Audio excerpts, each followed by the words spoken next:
Next up at UFC Vegas 83, we have Stephanie Egger taking on Luana Santos. Stephanie Egger, 8-4 overall, 3-2 in her last 5, coming off the quick loss to Irina Alekseeva. Taking on Luana Santos, 6-1 in her career, 4-1 in her last 5. She's coming off a successful UFC debut. We have judoka versus judoka. Both of these women want to come forward, use their judo to get it to the ground. Stephanie Egger, solid grappler, very heavy judo background. She's got all sorts of accolades and accomplishments, nice trips and takedowns and everything else that comes with judo. Not much volume, though. She's not throwing her hands very often. She's coming forward immediately looking to get it to the ground. She's incredibly inactive on her feet, and if she cannot get the takedown, she does not have much else to offer. But she is coming off that quick loss to Irina Alekseeva, which in her defense was wild that Irina did that. She basically had Irina's back standing up. Irina just went whoop, pulled, standing knee bar, rolled for it. Standing knee bar, rolled for it, got it. Very high risk, but high reward move. Because if I blow out your knee with a knee bar, are you going to be upset? But you say all these things, you don't even know how to do these things. You just say words.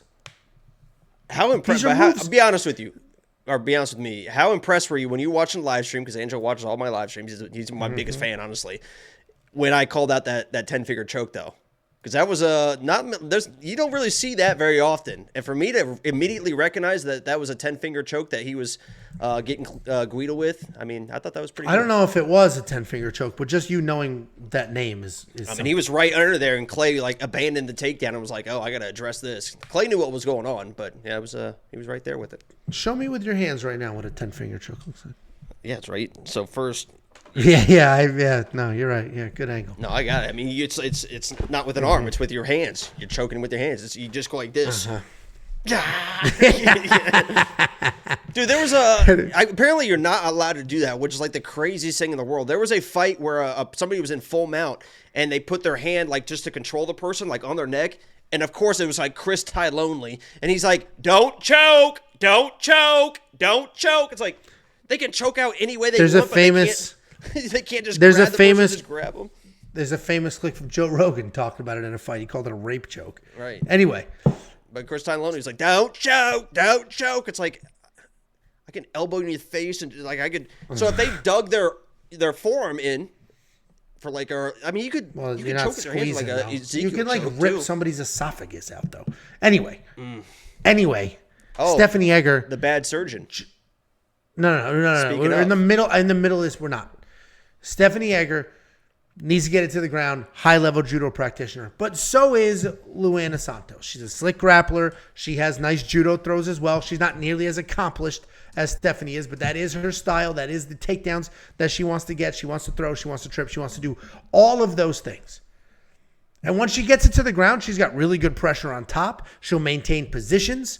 She doesn't have great striking on her feet either, and she does rely heavily on that judo, but she is willing to get into a slug fight. She will stand there. She will swing wild. You did that on purpose. It's a word. No, it's a word. Stop, dude, stop. And I'm sticking to it. No, because the more I think about it, the more I'm like, slug fight is a word. Stop. I'm going to get into a slug fight. They were in a slug fest. That is past tense, 2 people. Singular slug fight. Anyway, Luana Santos will hang around for a slug fight. What'd you just do? You humped your chair to prove some weird point? Anyway, this is judo versus judo.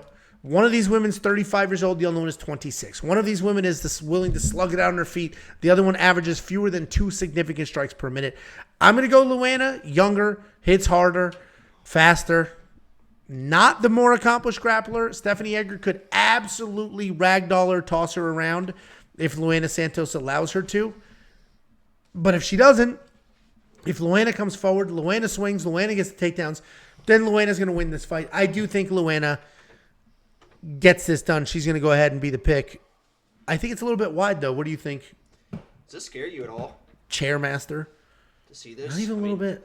And just look at the leverage I can get on this and just... Yeah, no, this is terrifying.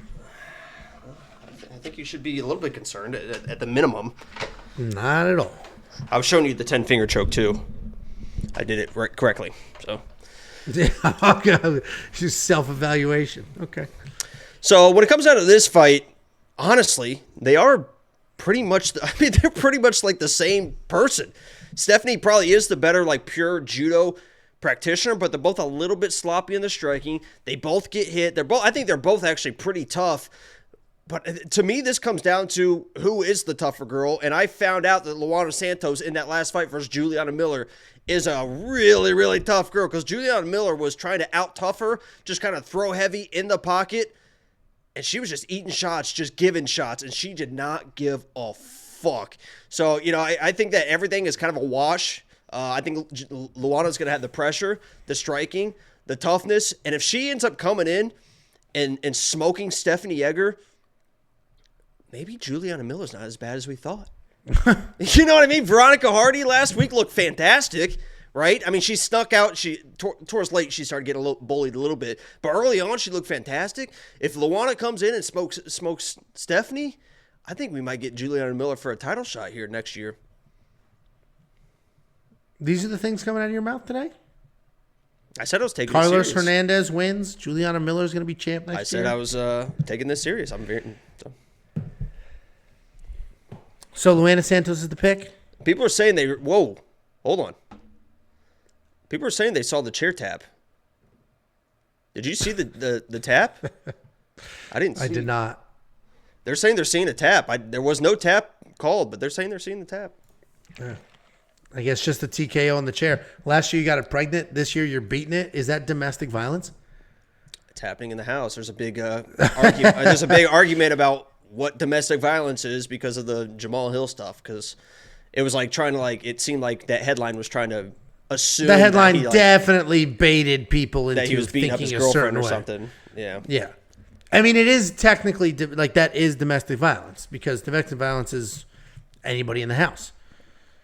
But when you call it that, there is a certain assumption that goes along with using those words, not just fist fought his brother. And were they both arrested? Because most states, for any domestic violence call, they're either both arrested or I guess it's a mandatory arrest. So they could have just gotten into a fight and shook hands and been done with it, but they literally have to arrest somebody no matter what. Somebody called the cops. But I'm saying it might not have been them. It could have been the neighbor. He was only charged with and it wasn't his brother that pressed charges. It was the prosecution. It was only a misdemeanor. So so then they must live in They must live in a state where it's mandatory, because they're like in New York, for example. If there's a call for anything domestic, they have to arrest somebody no matter what. How do you know? We showed up. We have to arrest somebody no matter what. Have you ever been in cuffs? I'm not a cop. I'm not a cop, if that's where you're going. I've never been in handcuffs. Well, we're not. You can't say that you're a cop, obviously. But have you ever been in handcuffs? No. Really? Why would I have been in handcuffs? I don't know. Maybe just when you're getting nipples pierced on the Jersey Shore. I mean, it seems like a guy that gets thrown in handcuffs every once in a while. You know what I mean? Like, Jesus. No. Never been arrested. I mean, that is. You're right. That's not a. I mean, the guy that's got his nipples pierced on the Jersey Shore with tribal tattoos and was a wrestler in high school. I mean, that's the playbook there. It doesn't get any deeper than that. Oh, I'm a tough wrestler with tribal tattoos, fucking nipple piercings, and I go to the Jersey Shore and hang out on the weekends. You're not wrong. If I was you, I would have been laying people out left and right. Honestly. We definitely had wild 20s. Did all the things, just didn't get arrested. Ooh. But anyway. Ooh. Never got caught, he says. Anyway, do you have any bets on Luana Santos? I'm taking this podcast serious today, and I don't as of this moment. I think those odds, are a little bit wide. Honestly, I think it's a close fight. I think this is a really close fight. I think Luana's just gonna dog her a little bit.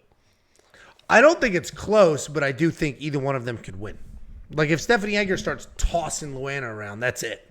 She's getting tossed around. It is what it is. But if Luana gets this to the ground, then Stephanie's in a ton of trouble. So I don't think it's close, but either one of these women could win, no problem. So we're kind of saying the same thing. That's not close. That's not a close fight. A close fight is a back and forth fight that ends up in a split decision. That's a close fight. At one point, my wish for 2024 is that at some point you break down a fight and have some sort of conviction. some sort of conviction. Something like, I know. It's pretty. I had a good amount of conviction on what's his name. What? Oh, yeah. I also picked Veronica Hardy, though. I was pretty positive she was going to win. So. And I thought she lost that fight. And Drakkar Close, all over him. So there's some conviction. He came out to Young Dolph, and we knew that was over. You like Young Dolph?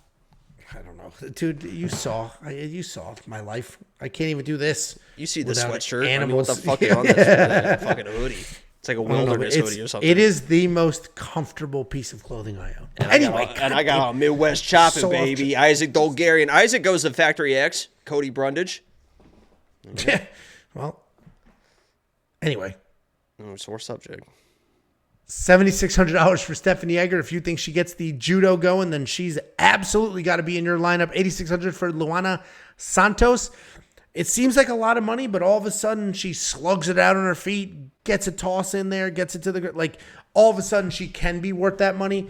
This, while they're very wide price points, this may be a pick your side. You probably need exposure to both of them. When did you take that? When did you take that picture? I mean, that looks exactly like you. That doesn't look anything like me. WeWantPicks.com. Click become a member. It is only $10 a month.